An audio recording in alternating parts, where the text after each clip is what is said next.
자, 7번입니다. 벌써 절반 정도의 문제를 풀었어요. 졸려하지 말고 잘 따라오도록 할게요.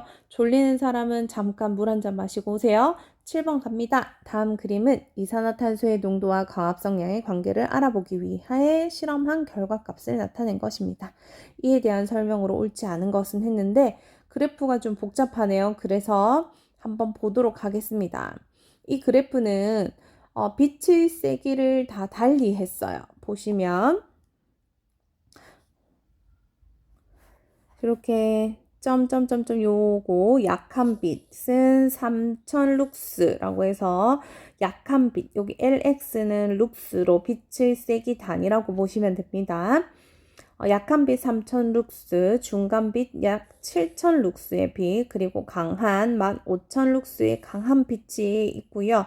그리고 그 빛의 세기에 따라서 광합성량으로 나타낸 것도 있고, 또 빛의 세기뿐만 아니라 X축을 보시면 이산화탄소의 농도를 퍼센트로 나타낸 걸 볼 수가 있어요. 그래서 광합성에 영향을 줄 수 있는 환경 요인 빛의 세기와 이산화탄소의 농도 두 가지 요인에 의해서 광합성이 어떻게 달라지는지를 봤는데, 이 그래프를 잘 해석하기 위해서는 빛의 세기가 광합성량에 어떤 영향을 주는지를 알아보겠다. 그러면 이산화탄소의 농도는 일정하게 해야 되겠죠.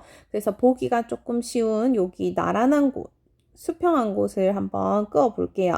이산화탄소의 농도를 0.15%로 고정시켜 놓고 이렇게 고정시켜 놓고 봤을 때 강한 빛에서는 얼마인가요? 95 정도 되나요? 광합성량이 상대적으로 95 정도가 되면 중간 빛의 경우에는 70, 그리고 약한 3000룩스의 빛에서는 40이 조금 넘는 40 한 2, 3 정도가 될 것 같아요. 그래서 이산화탄소의 농도가 일정할 때 빛의 세기가 광합성에 영향을 주는 요인을 보려면 농도를 같이 하고 빛의 세기에 따른 광합성량을 이렇게 Y축 값을 읽어내면 됩니다.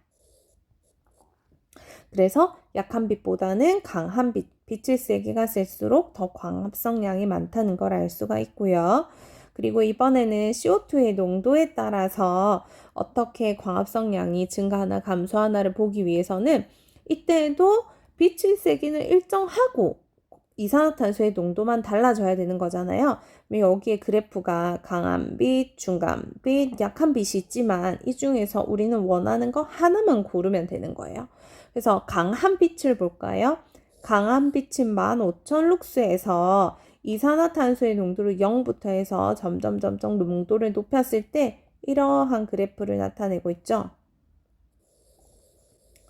그래서 이산화탄소의 농도가 진하면 진할수록 광합성이 증가하다가 어느 정도 이상, 대략 0.1% 이상이 되게 되면 더 이상 이산화탄소의 농도가 높다고 하더라도 광합성량이 증가하지 않아요.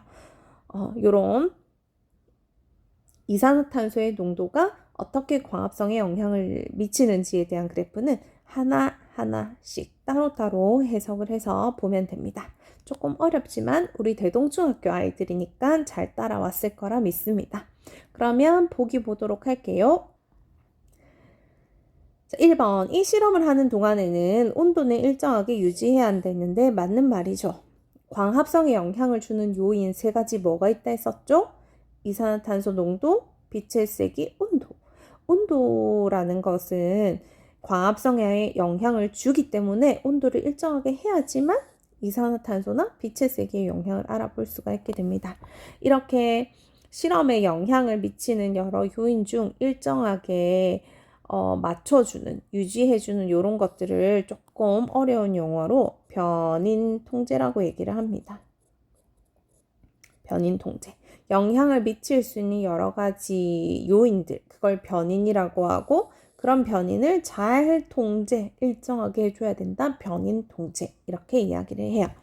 자, 2번입니다. 이 실험 결과에서 빛의 세기와 광합성량의 관계는 알 수 없다. 라고 되어 있는데, 이 실험 결과에서 빛의 세기가 세면 셀수록 광합성량이 증가한다는 거, 이 각각의 그래프, 빛이 세면 광합성량 많고, 그다음에 약한 빛이었을 때는 광합성이 적게 한다. 이거는 일정한 이산화탄소의 농도에서 광합성량, 빛의 세기에 따라서 광합성량이 어떻게 되는지를 비교하면 알 수 있었습니다. 그래서 옳지 않은 것은 2번이고요. 3번입니다. 이산화탄소의 농도가 0.1 정도 되면 광합성량이 최대가 된다는 거 그래프에서 확인할 수 있었고요. 4번, 이 실험에서 조작을 한 것은, 즉 조작 변이는 이산화탄소의 농도와 빛의 세기가 맞습니다. 환경의 그러니까 영향, 실험 결과에 영향을 줄 수 있는 요인들 중에서 직접 값을 변화시킨 것, 조작한 것, 이런 변인을 조작 변인이라고 이야기합니다. 5번, 이산화탄소의 농도가 증가할수록 광합성량도 증가하지만 어느 한계를 넘으면 광합성량은 거의 일정하게 된다는 거 그래프 통해 확인할 수 있었습니다.